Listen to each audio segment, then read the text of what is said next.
Hello and welcome to another episode of The Psych Files. Michael Britt here, and this is episode 46, entitled Positive Thinking Revisited. Is it always good to try to entice yourself to think positively, to look upon negative thinking as a bad thing, something to be avoided? And there are a number of articles talking about the dangers of this positive thinking movement. The articles that I've seen recently, one of them came in a Newsweek article, and it was called The How-To of Leading a Happy Life. It was by Jennifer Barrett of Newsweek magazine. Jennifer Barrett was summarizing the work of, her name is Sonia Lyubomirsky. Okay, hope I got that right. And she is the author of, what's a book called The How of Happiness.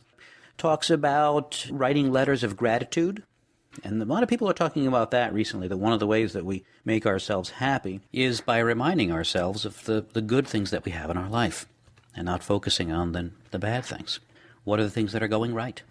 Being grateful. Also mentioned as part of the how of happiness in this article was doing things for others, which we hear also more and more talk about, that we can feel better about ourselves when we think about, well, what can I do for someone else, someone less fortunate? So I think there are some good ideas still coming out. One thing is mentioned that hasn't come up before, which is, and I was sort of surprised to see it, and it's simply, one of his suggestions is to compare downward, which takes us into psychology, psychological theory called social comparison theory. Now, this is something that you do all the time, which is why the podcast is subtitled Psychology in Everyday Life. You didn't know that, I'll bet you, that you are doing social comparison a lot of the time during the day. It's very simply, you are comparing yourself to other people. And how you do that can determine how you feel about yourself. Whenever you are uncertain about maybe how good you are at something, then you make comparisons. Now, you might think that you make these comparisons most often, and you probably do, to the people around you, right? The people in your social category, as one text put it. We've talked about equity theory and how you look at the people around you. So you can compare to people in your social group, and so that can give you a sense of, how successful are you? How smart are you? How attractive are you? But you can also look up and down, upward comparisons and what they call downward comparisons. So, for example, if you are saying to yourself that, I'm not as successful as so-and-so, well, someone might say to you, a good friend might say, how can you compare yourself to that person? Right? If you say to yourself, I'm not as rich as Donald Trump, that's just, Ellis might say that's being irrational. It's an upward comparison. If you instead, and this is what a good friend might do, might say to you, look at how successful you are, or look what you've done with your life. And so what you can do to help someone feel better is to change their social comparison and stop getting them to compare high and get them to compare downward. Right? So, because when you compare with people who aren't as good as you, then it makes us feel a little bit better. Right? So, very often, I think this happens to us. Someone can tell us this, but also, if you if you're comparing upward and making you feel a little bit sad, and then you go shopping or something, you go out into the world, and then you see people who are obviously struggling with life, who don't have much money. Maybe you see people who are out of work, and at that point, you begin to so naturally compare downward and say, wow, I'm doing better than that person. So that is something, in addition to all the things we've talked about in terms of positive thinking and all that. I mean, I think there is something to the positive thinking movement. In a second, I'm going to get to why we're revisiting it. But, these are some of the contributions that psychologists have made to make us, help us think positively and realistically and bring greater joy into our lives. And I think some of this we just do. Some of this we do naturally. You don't have to have a degree in psychology to do some of these things and help your friends and help yourself. Think through these things. How rational is my thinking? And then being grateful, journaling, doing things for others, all good things. And social comparison theory. Who are you comparing yourself to? The example that I would bring out of my own life is that, as I've mentioned in previous podcasts, I'm a singer and I have spent many a year and lots of money on singing lessons and coaching, etc. And I remember I was coaching with one particular very, very, very nice guy. His first name was also Michael. Just a wonderful man. And I remember during one of the lessons I was complaining, saying that, well, I'm not as good a singer as insert famous tenor here. And it's so easy for us to do that, right? Because we are so easily exposed, brightest and most talented people in the world. How far away is it for you to go to TED.com? That's the TED Talks. www.ted.com, and you'll see some of the brightest people in the world talk about what they do. Go into iTunes, and you've got some of the most talented musicians in the world. So they're only a click away for us. So it is very easy for us to compare upward and say, gee, I'm not as smart as that guy, And so during this particular lesson, I was saying that sort of thing, that I've learned a lot and become a good singer, but I'm not as good as. And so what Michael said to me was, which stuck in my mind, the expression he used was that I was spitting in the face of God. You have the talents that you're given. It's wonderful that you have them, whatever they may be, whatever it is that you do. And to sit there and to say, well, but I'm not as good as so-and-so. We need to remember how lucky we are. Okay. So what's the negative side of all this good stuff? Well, there's an interesting article, 2 articles that have come out recently, and I wanted to share some of what I found in them. I guess one's an article, another is a book that's coming out soon. The first one was in Time magazine. This is an article called Happiness, Enough Already, which I like. I think that has the best title I've heard so far. And this is by Sharon Begley, Begley. And this article summarizes where we're at.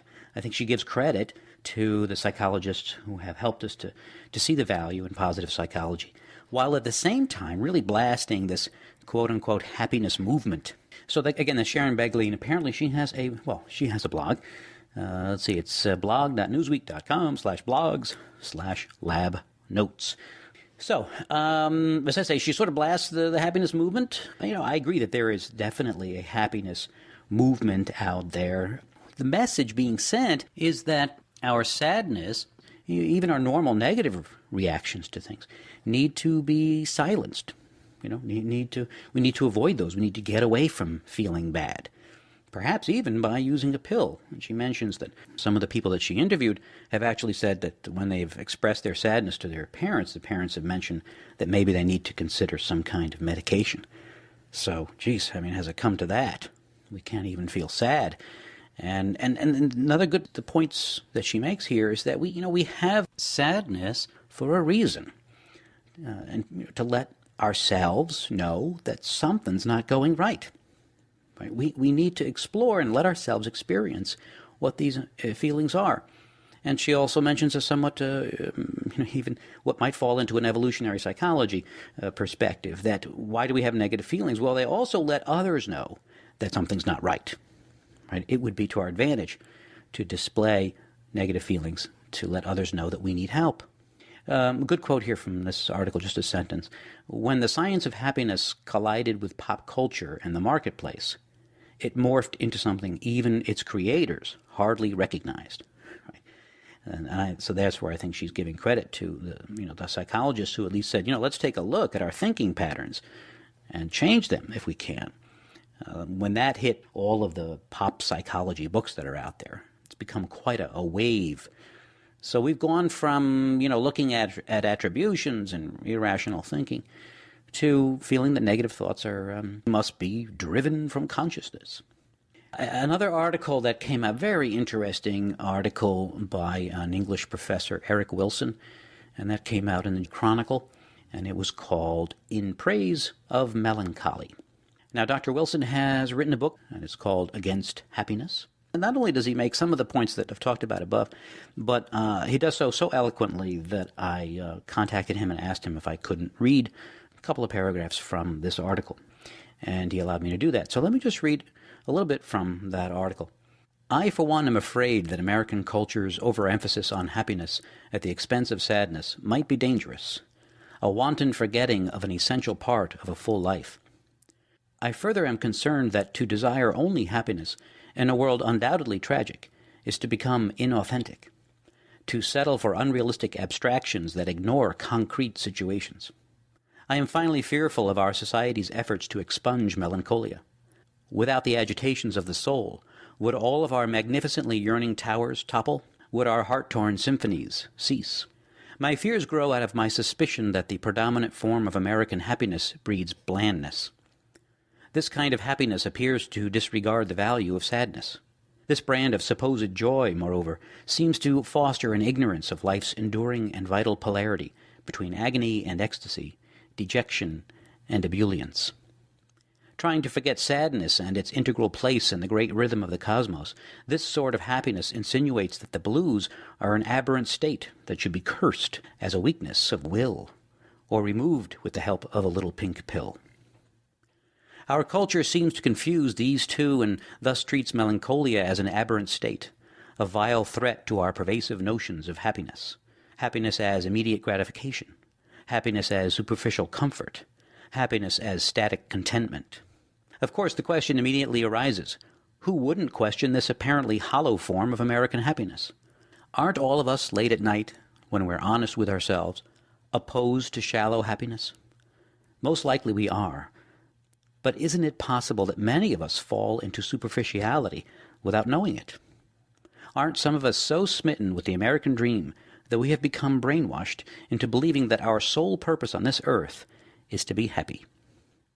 Doesn't this unwitting affection for happiness over sadness lead us to a one-sided life?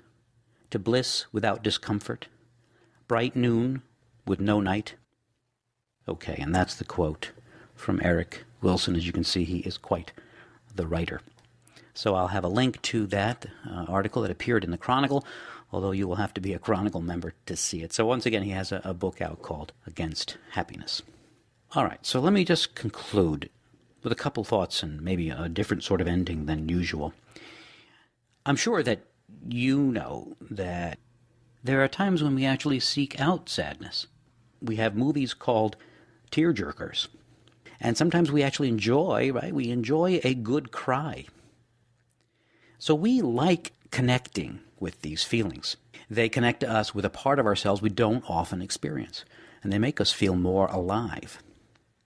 I know that when I was young, my late teens, and decided to go into psychology, I think I thought at that time, and remember I was a teenager, that being a psychologist would I don't know, it give me some power, some ability to avoid negative things, that I would somehow know so much about about human beings that I could protect myself from feeling badly about stuff. I mean, I had this vague notion that there was something about psychologists that was different from other people. And I think that, overall, listen, I'm not unhappy about the choice. I have learned a lot. I think it's a great field. But it hasn't made me not human. I think when you're a teenager, there's so much strong, powerful emotion going on. It's natural that you would want to get some kind of control over them. But when you get older, you realize that it's all part of life. It's that song about to everything there is a season. Somehow the song, it's not really a song. I think it's out of the Bible. But it became a song. I think it was the Byrds, right? And everybody remembers it as such. But certainly is very, very true. There are times, they could be times during the day, times during the month. It could even be years when life's just not going to go so well. And we call those the rough times, right? Everyone's life, as you know, I've been interviewing people in their older years, later years, and all of them report that, oh yeah, those were tough times.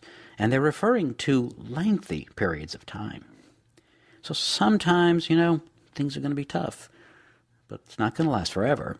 And sometimes during the day, you're going to feel sad. You don't know why. We don't, even psychologists don't always know why. We don't know why. But you don't want to try to get away from that. let yourself experience it. Maybe you need to explore something.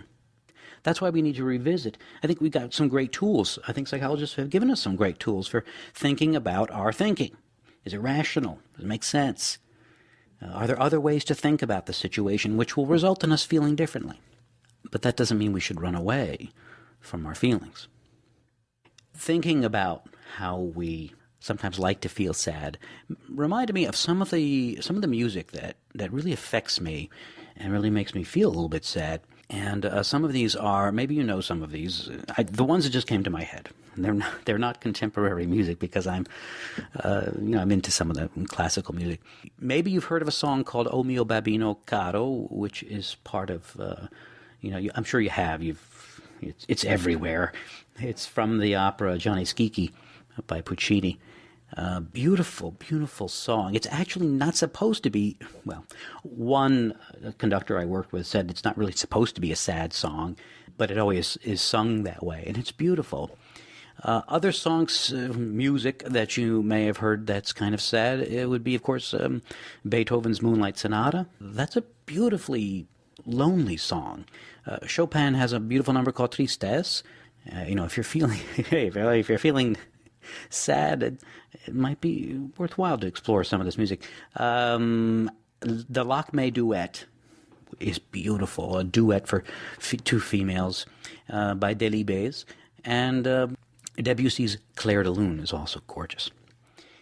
And this is true, I was watching Lost, as usual, and the composer there, Michael, I'm going to mispronounce his name, Giacchino, I think, has written some wonderfully sad music for that show.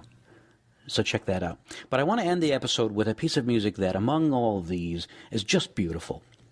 And it's the intermezzo from, who was it? Mascagni's opera called Cavalleria Rusticana. And I saw this music, I heard this piece of music live a few years ago, and it is just gorgeous. You may not recognize it by the name, but it has this sad, sweet quality to it. Makes you feel like someone's calling to you. Just gorgeous. It makes you want to take up the violin, because of course the violin has some kind of quality to make us, to really touches us. I know one of the Psych Files listeners plays the oboe, and maybe she can tell us if there are oboes in this piece as well. At any rate, let me end this episode. This is the end of the episode, but I do want to just leave you. I was able to find a public domain recording of the intermezzo, so I'm going to end the episode with this gorgeous piece of music. And then I'll see you next time on the Psych Files. Thanks a lot. Take care.